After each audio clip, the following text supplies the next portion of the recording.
Welcome back to Historical American Girl Read-Alouds. Today we're going to read Chapter 2 of Kirsten's Surprise. Kirsten today is sitting in her bed, which has the really pretty painted designs on the end of it, the Swedish designs, which is also on her little nightstand here. She has her quilt that I showed you last time. She has a little book of fables, and she's wearing her little nightgown outfit.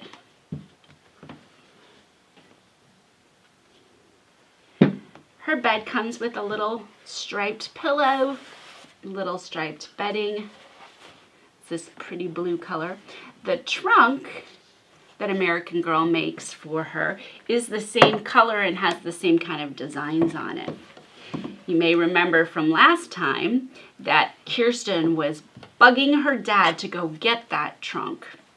The trunk had to be left behind when they first came to America because they didn't have the money to have horses and a wagon carry the heavy trunks to their new place. They were out of money. The trip took everything they had. So Kirsten and her family had to carry their belongings, their tools, and the things that they had to have to survive that last bit of their journey. And Kirsten's doll, Sari, is in that trunk. So she is bugging her dad to go get it, reminding her mom of all the Christmas items that are in the trunk, and reminding her mother of all their memories of their loved ones, like the grandma that they had to leave behind in Sweden that they won't see again. So, in Chapter 2, let's see if she makes any progress getting her dad to go get that trunk. Chapter 2 is called A Crown for a Queen. Kirsten sat with Lisbeth and Anna in a cozy corner of the barn. These days it was much too cold to play in their fort under the cherry tree, so they brought their dolls inside and scooped out rooms for them in the sweet-smelling hay. The barn cats prowled around, switching their tails, but they were too wild to be petted or put into doll dresses. Kirsten was trying to make a dress for little Sari. She wrapped little Sari in one of Papa's white handkerchiefs and tied a piece of red yarn around it for a sash. Then she pretended to walk little Sari across the hay to Anna. "Do you think little Sari looks like Saint Lucia?" she asked Anna. Anna looked up in surprise. "Who?" "Saint Lucia. Don't you know Saint Lucia?" Kirsten asked, puzzled. Anna shook her head. "Is she someone you knew in Sweden?" Now Kirsten was really startled. "No, Anna, we celebrated St. Lucia's Day in Sweden. It was the very best part of Christmas." "I don't remember Sweden," Lisbeth said. "I was just a baby when Mama left. We just celebrate Christmas Day." Kirsten's spirits fell. She'd hoped this first Christmas in America would be just like Christmas in Sweden. How could it if they didn't have St. Lucia's Day? She thought Mama would be disappointed too. It was her favorite celebration. "Tell us about St. Lucia's Day," Anna said. She sat her doll on her lap as though the doll listened too. "In Sweden, St. Lucia's Day begins the Christmas season," Kirsten explained. "It's the darkest day of the whole year. It's so dark that there's only daylight for a few hours. But no one minds the dark because St. Lucia's Day is such fun." Lisbeth was braiding a straw belt for her doll. "What do you do?" "In each family, one girl gets to be the Lucia Queen. She dresses up in a long white dress and a red sash, and she wears a crown of green leaves and lighted candles. She gets up very, very early in the morning, while it's still pitch black and everyone is asleep. She lights the candles in her crown, and she goes from room to room in the dark house carrying a tray. First, she goes to her parents' room. Even though they've helped her get ready, they can hardly believe their eyes when they see her.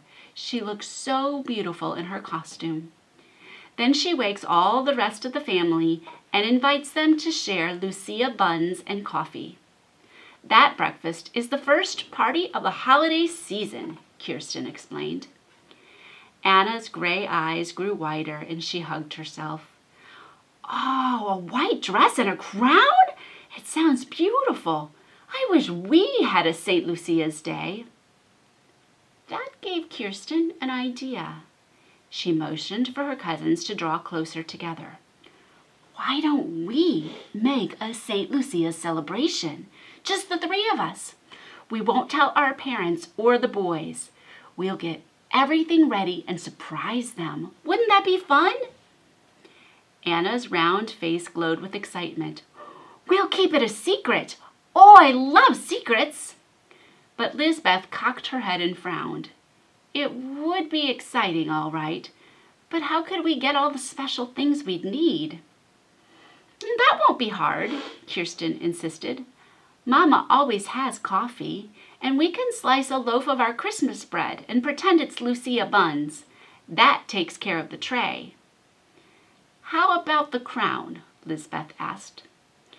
I think we could make one from a wild grapevine and wintergreen leaves. It shouldn't be too hard to do. As Kirsten planned, she grew more and more excited. Now Anna was too eager to sit still. She hopped to her feet and waved her arms, and the cats scattered and hissed. You can be St. Lucia, Kirsten, because you know how, Anna cried. But where will we get a white dress and red sash? Asked Lizbeth. I have a white dress, Kirsten answered. Well, it's really a night dress, but it's just what we need. I wore it last year for St. Lucia's Day. It's in our trunk. Now the three girls looked at each other in silence. Then they each let out a sigh. But your trunks aren't here, Lizbeth said. When is St. Lucia's Day? Anna asked. It's December 13th, Kirsten said. Quickly she counted on her fingers. That's 5 whole days from now. Lizbeth shrugged sadly. Then it's no use planning. If your father doesn't get that trunk, there's no white dress and sash. Anna let herself tumble backward into the hay. When she got up, hay was stuck in her braids. It was a grand idea, but we don't have candles for the crown either. Mama would surely miss them if we took them without asking her. But now Kirsten was determined to make a St. Lucia celebration. She had to think of something. Of course, they could ask Miss Winston. Kirsten got to her knees and grabbed Anna's ankle to get her attention. We could ask Miss Winston to get us some candles and to help us. Miss Winston was the teacher at Powder Keg School. She'd been living at Uncle Olaf's house for several weeks and would stay there all winter until she moved in with another family. Anna grinned. Oh, I know Miss Winston would like a party. She's been telling us about the Christmas parties they had back east. It makes her sad to think she'll miss them. And she has extra candles in her trunk. It still leaves the dress, Lizbeth said slowly. I don't know. Lizbeth, Papa practically promised me that he'd get the trunk soon, Kirsten said. We'll make all the things we need and we'll practice. When he gets the trunks, we'll be ready. Lizbeth looked relieved. We should start getting everything ready now. We'll have to practice up in our room so the boys won't know what we're doing. And we'll have to hide the crown under the bed, won't we? Anna cried. Or under Miss Winston's bed. They'd never look there. Suddenly, Lizbeth held her finger to her lips. Shh. Kirsten listened. She heard the cows mooing and Papa's deep voice as he brought them in to be milked. It's Papa, she whispered. Go right now and ask him to get the trunks, Lisbeth said. Tell him it's important. Kirsten took a deep breath. She knew how Papa hated to be pestered, but she had to ask him about the trunks one more time. She climbed out of the hay and went over to Papa, who sat on a small stool milking a brown cow. He leaned his forehead against the cow's side. Steam rose from the pail of warm milk. Papa, I've been thinking about our trunks again. Can't you please get them soon? Kirsten said. Papa's breath was a white cloud at his lips. He raised his eyebrows. Just why are the trunks so important, Kirsten? Kirsten stubbed her boot against the empty bucket. I remember our candlesticks are in the painted trunk. Mama will want the candlesticks for Christmas. We all want things we can't have. I've heard enough about that trunk, Papa said. He squirted a stream of milk into the mouth of the gray cat by Kirsten's feet. Please, Papa? Now, Papa scowled.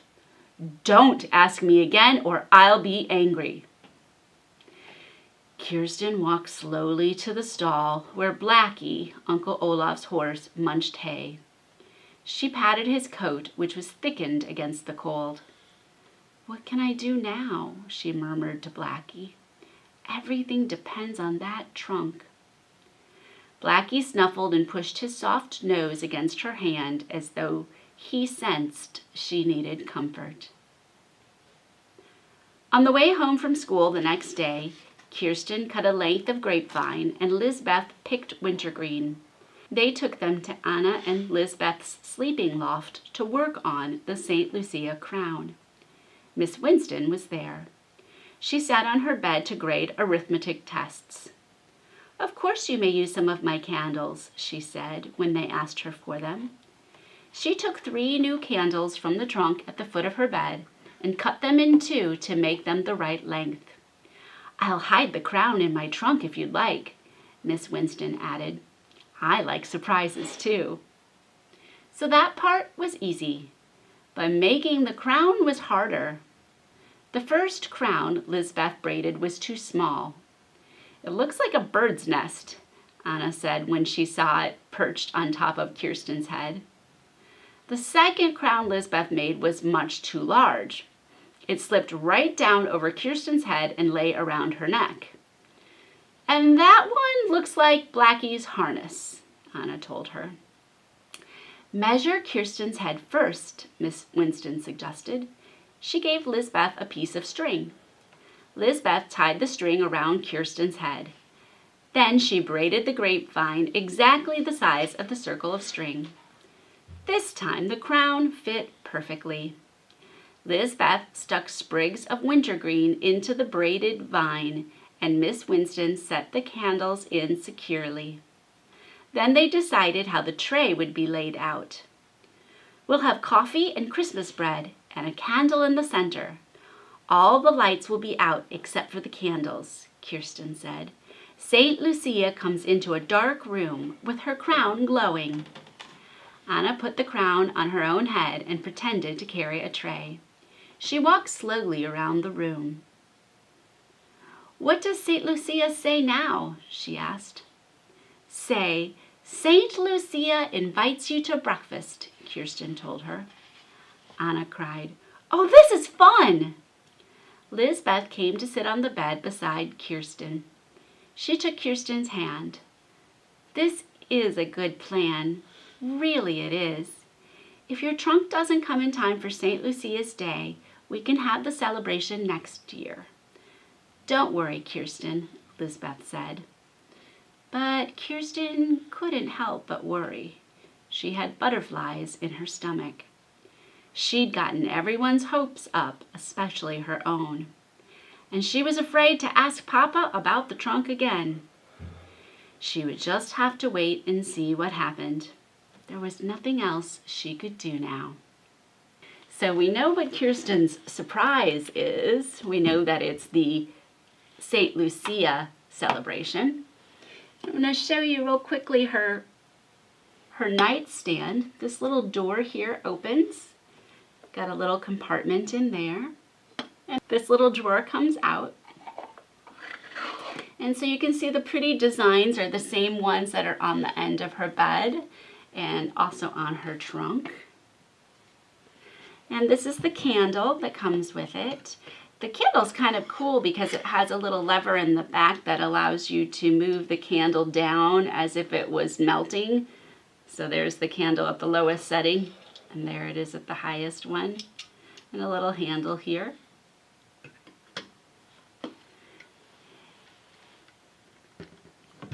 In the background today, I have the Scenes and Settings book for Kirsten, and that's a picture of the little tiny one-room log cabin her family would have lived in.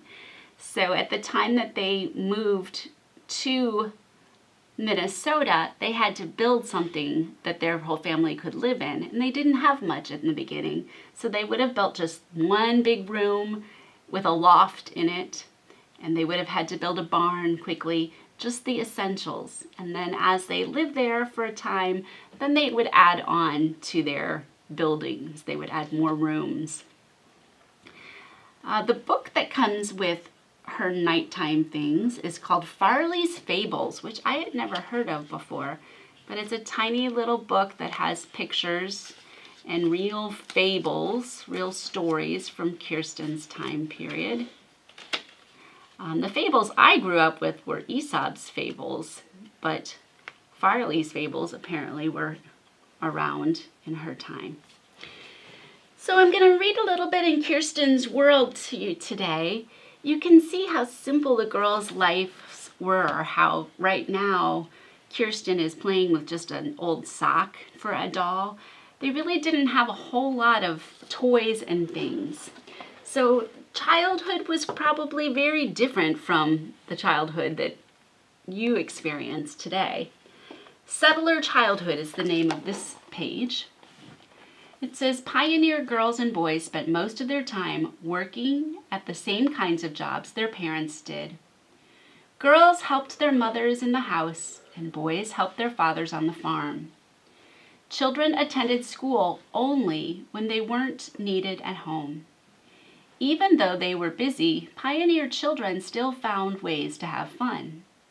They made lots of their own toys and found things to play with in the meadows and woods. Thought it was interesting too how the teacher for their schoolhouse doesn't have her own place to live, and she spends time living with each of the families of her students. In the pictures here it says an open milkweed pod made a perfect fairy cradle, and the fluffy silk became a tiny pillow.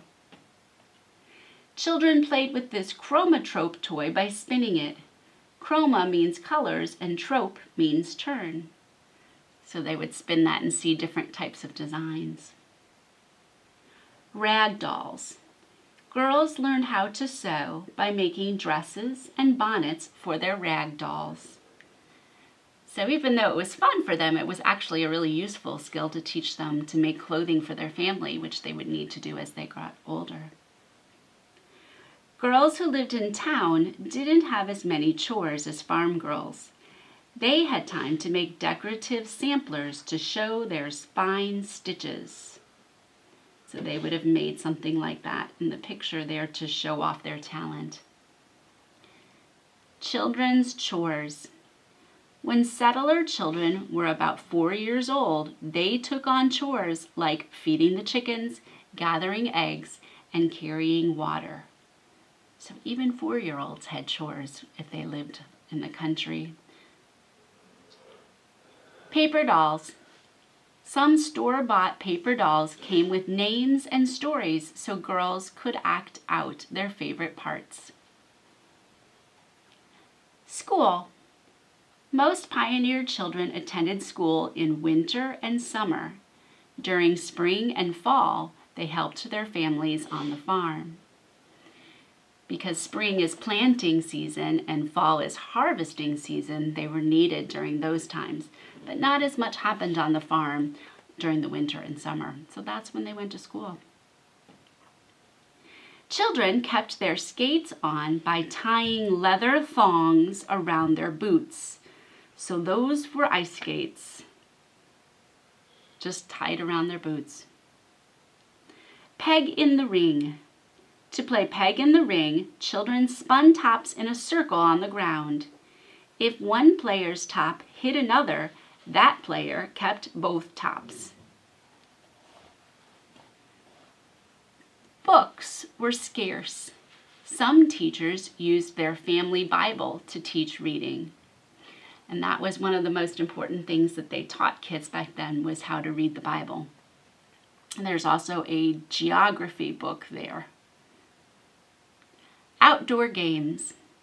At recess, children played games you might play today. Tree tag, fox and geese, and puss in the corner. These boys are playing crack the whip. Some girls as young as 6 years old learned how to knit caps and mittens. Wow, that's awfully young. I can't imagine teaching a 6-year-old to knit. Winter fun. In the winter, children went sledding and skating. They held contests to see who could slide down the hill or skate across the ice the fastest. So I'm sure some of those activities are a lot like the activities that you do today, especially the skating and sledding and things like that. So Kirsten and her cousins have this great idea for a surprise, but it's all dependent on the trunk. Tune in next time to see if Kirsten gets any further in getting Papa to go get the trunk. See you then. Och Siribrand körde i Baigalens vala, all dunter den linden så gröna. Där fick han se sin dotter ungefär i riden så varliga lunden med henne. Och välest med valja nu si, all dunter den linden så gröna. Jag ser min dotter, hon kommer till mig i riden så varliga lugn.